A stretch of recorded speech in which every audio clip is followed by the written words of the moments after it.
The secret of secrets. The just announced Nobel Prizes for both chemistry and physics have gone to research related to the carbon atom. The Nobel Prize for Chemistry went to 3 scientists for developing a toolkit to manipulate carbon atoms, while the Physics Prize has gone to 2 Russian-born physicists for their study on the remarkable properties of graphene, an ultra-thin form of carbon. While announcing the Nobel Prize for Physics, the Royal Swedish Academy of Sciences stated, "Carbon, the basis of all known life on Earth, has surprised us once again." They do not realize how loaded their statement is. For what we have seen in graphene is only a small glimpse of the wonders that carbon is capable of, especially what awaits us in the very near future. Before we reveal the form of carbon that is going to change every aspect of our lives, so completely and so drastically, let us bring to your attention a few other related occurrences that have been making the news in the past weeks. Recently there was a flurry of concern in the scientific circles regarding the discovery of the sun's influence on the decay of radioactive elements on Earth. It was found that some kind of strange emissions from the sun are causing matter to mutate on Earth. Its influence on the decay rates of elements like carbon-14 has been especially worrisome and unexpected. Carbon, as previously stated, is the basic building block of life, as we know it. And carbon-12 is the most abundant form of carbon, accounting for about 99% of all known forms of carbon. It is the isotope of carbon that consists of 6 protons, 6 electrons and 6 neutrons. 6, 6, 6. Does that sound familiar? After oxygen, the second most abundant element in the human body is carbon-12. On cremation, the body returns to its carbon-12 state. After hydrogen, helium and oxygen, which are all gases, carbon-12 is the most abundant element in the universe. Carbon-12 is also one of the 5 elements that make up the human DNA. Thus carbon-12 is indeed the most crucial element as far as life as we know today is concerned. This is probably what the writer of the Revelation meant when he said that 666 was the number of man, or number of the beast. It is the number of carbon-12, which is the basis of man's physical body, which ties him to the physical universe. This is especially significant when we understand what transmutation awaits this carbon-12, which will bestow man such superhuman powers that will make every technological advancement till date completely redundant. Every secret has a time to reveal, a time to celebrate. It is now time to reveal the secret of all secrets, the secret of alchemy, the secret of the philosopher's stone, that which transmutes, in a symbolic sense, lead to gold, the secret of the elixir of life, the secret of amritha, or ambrosia, the nectar of immortality, the secret of something we shall label ascension, since its primary function is to aid the coming ascension, to form a portal into the higher dimension, the secret of carbon-7. Carbon-7 is the hitherto undiscovered isotope of carbon, which has 6 electrons, 6 protons and only 1 neutron. It is the material equivalent of the Kundalini system as well as Metatron's cube. Like iron has the ability of sustaining a magnetic field around it, carbon-7 has the uncanny ability to carry hyperdimensional fields, such as fields of thought, around it. Thus it can amplify thought and other hyperdimensional fields, just as the iron and copper in a transformer can amplify magnetic fields. Naturally, it is formed in the brains of spiritual adepts when they have out-of-body experiences or perform other supernatural phenomena, such as bilocation or materialization, etc. During such time the glow, or halo, that is formed around the heads of these highly evolved beings is actually due to the excess neutrons produced when carbon-12 transmutes to carbon-7 inside their brains. However, this carbon-7 quickly decays to other stabler forms of matter. Hence it is almost impossible to detect carbon-7 directly in the human body. History and religion has offered us many clues as to the identity of this most wondrous material through cryptic notations, symbols, and enigmatic texts. But it had to veil it in the most puzzling language and symbols since this knowledge, in the wrong hands, could mean the destruction of this planet. Such is its power. In that case, you may ask, why we are revealing it now, since the same risks are still prevalent. There are two main reasons for this revelation, at this point of time. 1. We are now at the very threshold of the most significant shift humanity has ever experienced. It is the time for all secrets to be revealed. We have been holding on to this secret for a long time. And nature has spoken, through signs, that the time for this secret too has come too.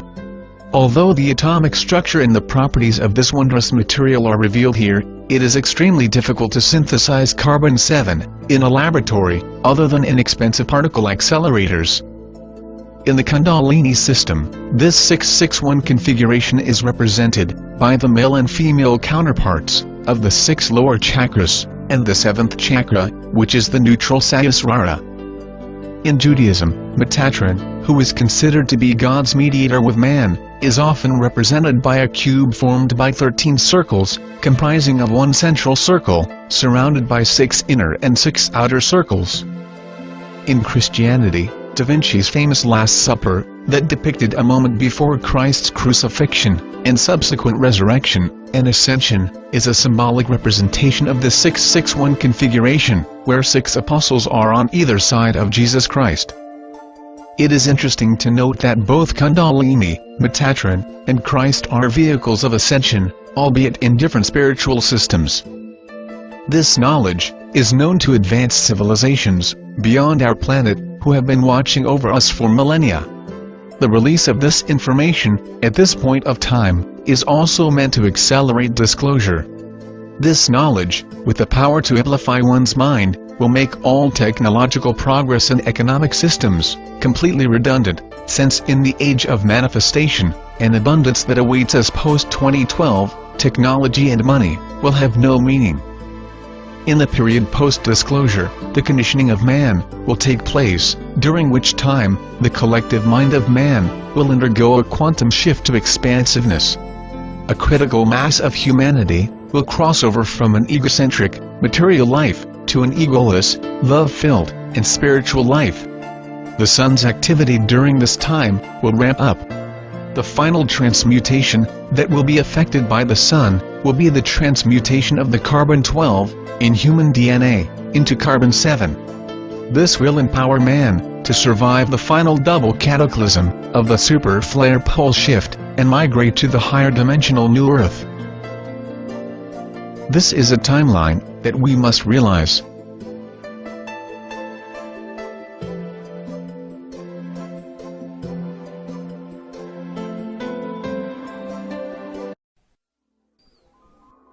The Secret of Secrets. Part 2. The Signs and Signs of the Shift. The Signs of the Shift. In March this year, 2 American scientists, Jonas Murieka and Dejan Stokovic, proposed a radical hypothesis in which they suggested the early universe contained fewer spatial dimensions than the 3 we see today. Known as the vanishing dimension hypothesis, they suggested that immediately following the Big Bang, the universe had only one spatial dimension plus one dimension of time. In other words, the extremely hot universe of that period was only a line. According to them, at some point as it cooled, a second spatial dimension appeared and it became a plane. Then, after further cooling and expansion, at some point the third dimension of space also appeared and it became the 4-dimensional universe as we see today. And interestingly, it also proposes that sometime in future, our 4-dimensional universe could even shift into a 5-dimensional universe consisting of 4 dimensions of space and 1 dimension of time. This hypothesis resolved many problems in cosmology, such as the universe's accelerated expansion, incompatibility between relativity and quantum mechanics, dark energy, Higgs boson, etc. There was also some experimental evidence supporting their hypotheses. However, the scientists were unsure when the shift from a lower dimensional universe to a higher dimensional universe occurred. They suspected that it had to do with the energy levels passing a threshold. While I think that this hypothesis is perhaps the most elegant and satisfactory explanation of the evolution of our universe and even its possible future, I would like to propose an alternative as to how exactly this shift from a lower dimensional to a higher dimensional universe is triggered. I am not convinced that it is the energy levels of the universe that determine when a dimensional shift occurs. While a dimensional shift is a universal phenomenon, that is, it takes place simultaneously over the entire universe, energy levels are localized and vary from region to region. Hence, energy levels triggering a universal shift is unlikely. I think a universal shift from a lower to a higher dimension is triggered when the expanding universe closes in on itself and merges with the higher dimensional space that it encloses. For instance, a two-dimensional, that is one space plus one time, line universe expands in both directions. But there are minuscule imperfections to its trajectory of expansion. These imperfections ultimately contribute towards the curvature to this expansion, and eventually the two ends of this line universe meet. It is at this point the line universe merges with the closed three-dimensional space, that is 2 space plus 1 time, space that it now encloses, and spontaneously upgrades itself to an additional spatial dimension.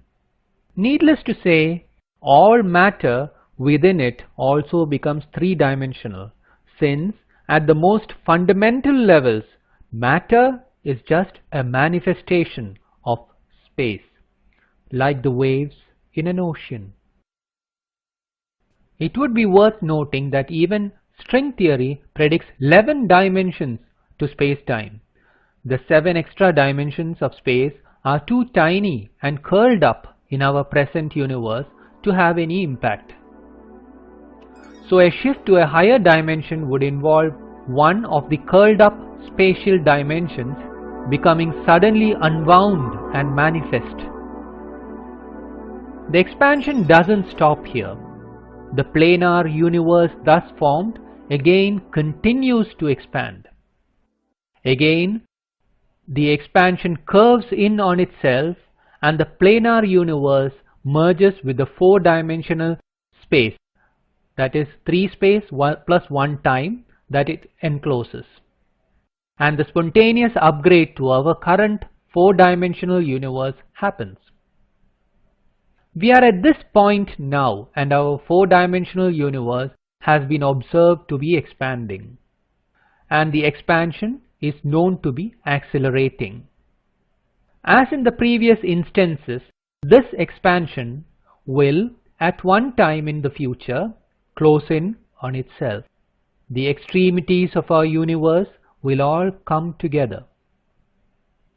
It is then that our spontaneous shift into the fifth dimension happens. The signs of the shift. I am not going to address the question as to when exactly this will happen, since I do not know. 1 billion years in the future, 1,000 years in the future, 2012, maybe. But I think the one consciousness that inhabits the deepest fold of our being, that is exactly same in you, me, and everyone else, knows of this moment. It is now communicating to us through innumerable signs to prepare us for our future. Therefore, I think the shift is imminent. It will happen in our lifetime and in the blink of an eye. And what are these signs? One of the most enduring signs of the shift is the Ouroboros and its many variants prevalent in almost every ancient culture, ranging from the Egyptian, Indian, Mayan, Aztec, alchemy, Norse, Greek, and Gnosticism, to name a few. Yes, these signs have been there for ages, but only now their message is being revealed. There have been interpretations to it being a representation of the cyclical nature of the universe, which is also true. The shift ultimately is cyclical in nature, ascending through worlds of higher and higher dimension before everything collapses back to a point of zero dimensions, where even time does not exist. And again the cycle starts anew. The Ouroboros is clearly a spectacular representation of the shift. The extremities of the serpent that represent the universe meeting at a point, triggering the universal ascension to the next higher dimension. Even at the most mundane levels of our existence, this transition is represented in the wedding ring that is worn on the day of marriage, which marks the transition of an individual's life from being single to becoming a couple. The light-filled diamond at the center of the ring is the meeting point, the point of the shift. The other signs are the crumbling of the old hierarchies and paradigms that is happening all around us, the earth and solar changes that are happening at this very moment, the many secrets that are suddenly being revealed, the shift and after. Will we survive the shift? If so, will we be the same? And what would life be like in the five-dimensional world? We will certainly survive the shift, since we essentially are immortal beings. To be more accurate, we are the creator and the created. We are all the gods that have ever been imagined. We are one, a single immortal being having 7 billion experiences. So there is nothing to fear. Let it go with the flow. Realize this truth, for it alone will liberate the I that is in you. In 5D universe, our form will be completely different. We will be much less dense, even now a part of our intangible selves, like the mind and thoughts reside in higher dimensions. In 5D universe, our minds will still be in higher dimensions and hence still be intangible. But it will be far easier to communicate mentally. In fact, all communication will be mental. Compared to the current world, the opening up of one more spatial dimension will render our freedoms to be multiplied many times over. Abundance would be the norm, and our light-filled forms will have the capacity to manifest. Our food would be light and nothing else. We will still have a lighter DNA, though composed of carbon-7, that can directly interact with and absorb light. Carbon-7 in the 5D universe will be stable. Money and technology would be redundant and hence meaningless. Will every single person in the current world ascend, you ask? It is a difficult question to answer, since it is a choice of the individual to merge into the lighter realm of 5D or to continue his addictions which he or she refuses to let go. Although this universe will cease, there are multiple universes of 4D and lesser that is willing to accommodate such souls and let them continue their addictions. How then can one guarantee a place in the 5D world? Realize that there is no separation between you and anyone else. Love others and thus love yourself unconditionally. Serve without thought, intention or pretension. Be simple. It is an indescribably beautiful world that awaits us. We would be beauty manifest. Let us prepare to ascend.